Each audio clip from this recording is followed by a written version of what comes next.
స్వరాష్ట్ర దశాబ్ది సంబరాలకు తెలంగాణ భవన్ అందంగా ముస్తాబవుతుంది. గులాబీ జెండాలు, ఫ్లెక్సీలు, తోరణాలతో సర్వాంగ సుందరంగా సిద్ధమవుతుంది. తెలంగాణ ఉద్యమ చరిత్రను తెలిపేలా ఏర్పాటు చేసిన ఫోటోలు ప్రత్యేక ఆకర్షణగా నిలవనున్నాయి. అటు తీవ్రమైన ఎండల నేపథ్యంలో భవన్ అంతా చల్వ పందిళ్లు వేస్తున్నారు.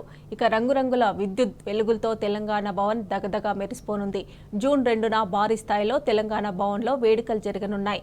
పార్టీ అధినేత కేసీఆర్ సంబురాలకు హాజరు కానున్నారు. అటు గులాబీ శ్రేణులు పెద్ద సంఖ్యలో వేడుకలకు తరలిరానున్నారు.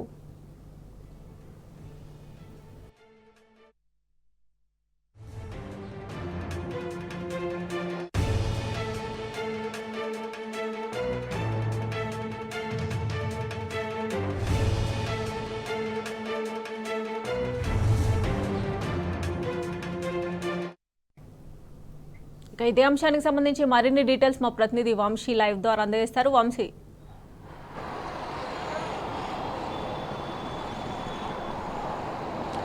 తెలంగాణ రాష్ట్ర దశాబ్ది ఉత్సవాల్లో భాగంగా ఇప్పటికే బీఆర్ఎస్ పార్టీ భారీ ఎత్తున ఏర్పాట్లు చేస్తున్నటువంటి పరిస్థితి కూడా మనం చూస్తూ ఉన్నాము. బీఆర్ఎస్ పార్టీ అధినేత కేసీఆర్ ఇప్పటికే దశాబ్ది ముగింపు వేడుకలకు సంబంధించి కూడా ఆదేశాలు ఇవ్వడం జరిగింది. అటు పార్టీకి సంబంధించి 3 రోజుల పాటు ఈ వేడుకలు జరగనున్నాయి. రేపు గన్ పార్క్ నుంచి ఏదైతే సాయంత్రం 5 గంటల ప్రాంతంలో పబ్లిక్ గార్డెన్స్ నుంచి కావచ్చు, అమరవీరుల స్తూపం నుంచి ట్యాంక్ బండ్ మీద ఉన్నటువంటి అమరుల స్తూపం వరకు, అమర్జ్యోతి వరకు కూడా భారీ ఎత్తున ర్యాలీ నిర్వహించనున్నారు. ఇందులో సంబంధించి చూస్తే మాత్రం పెద్ద ఎత్తున కళాకారులతో పాటుగా తెలంగాణ ఉద్యమంలో పాల్గొన్నటువంటి అన్ని వర్గాల ప్రజలు కావచ్చు, ఉద్యోగస్తులు కూడా ఈ యొక్క భారీ ఎత్తున కొవ్వొత్తుల ర్యాలీకి సంబంధించి కూడా పాల్గొననున్నారు. తదుపరి 2వ తేదీకి సంబంధించి కూడా తెలంగాణ భవన్లో అటు ఏదైతే జెండా కార్యక్రమం ఉండనుంది. అనంతరము అటు ఏదైతే ఎగ్జిబిషన్ కూడా ఏర్పాటు చేసినటువంటి పరిస్థితి కూడా మనం చూస్తూ ఉన్నాం. ఫోటో ఎగ్జిబిషన్కి సంబంధించి కూడా తదుపరి ఏదైతే దగ్గరలో ఉన్నటువంటి ఆసుపత్రుల్లో కావచ్చు, అనాథ శరణాలయాల్లో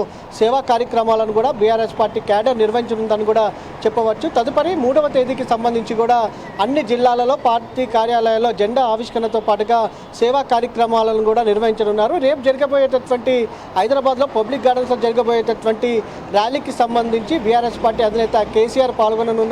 ఎల్లుండి ఏదైతే తెలంగాణ భవన్లో జరిగేటువంటి జెండా ఆవిష్కరణ కార్యక్రమంలో కూడా బీఆర్ఎస్ పార్టీ అధినేత కేసీఆర్ పాల్గొనున్నటువంటి పరిస్థితి కూడా మనం చూస్తూ ఉన్నాము. ఇప్పటికే ఈ కార్యక్రమాలకు అన్నిటికీ సంబంధించి కూడా బీఆర్ఎస్ పార్టీ ముఖ్య నాయకులందరూ కూడా ఈ ఏర్పాట్లను పరిశీలిస్తున్నటువంటి పరిస్థితి కూడా మనం ప్రధానంగా గమనించవచ్చు. ఇప్పటికే రాష్ట్రంలోని బీఆర్ఎస్ పార్టీ క్యాడర్ కావచ్చు, ప్రజలు కూడా ఈ కార్యక్రమాలకు సిద్ధమవుతున్నటువంటి పరిస్థితి కూడా మనం చూస్తూ ఉన్నాము. ప్రధానంగా ఈ కార్యక్రమాల ఏర్పాట్లకు సంబంధించి కూడా అటు తెలంగాణ భవన్లో ఏర్పాట్లకు సంబంధించి కూడా జోరుగా ఏర్పాట్లు జరుగుతున్నటువంటి పరిస్థితి కూడా మనం చూస్తూ ఉన్నాము. అటు రేపు జరగబోయేటటువంటి క్యాండిల్ ర్యాలీకి సంబంధించి కూడా ఇప్పటికే సమాయత్తమైనటువంటి పరిస్థితి కూడా మనకు కనపడుతుంది. ఓవరాల్గా తెలంగాణ రాష్ట్ర దశాబ్ది ముగింపు ఉత్సవాలకు సంబంధించి కూడా బీఆర్ఎస్ పార్టీ పెద్ద ఎత్తున ఏర్పాట్లను చేస్తుందని చెప్పాలి.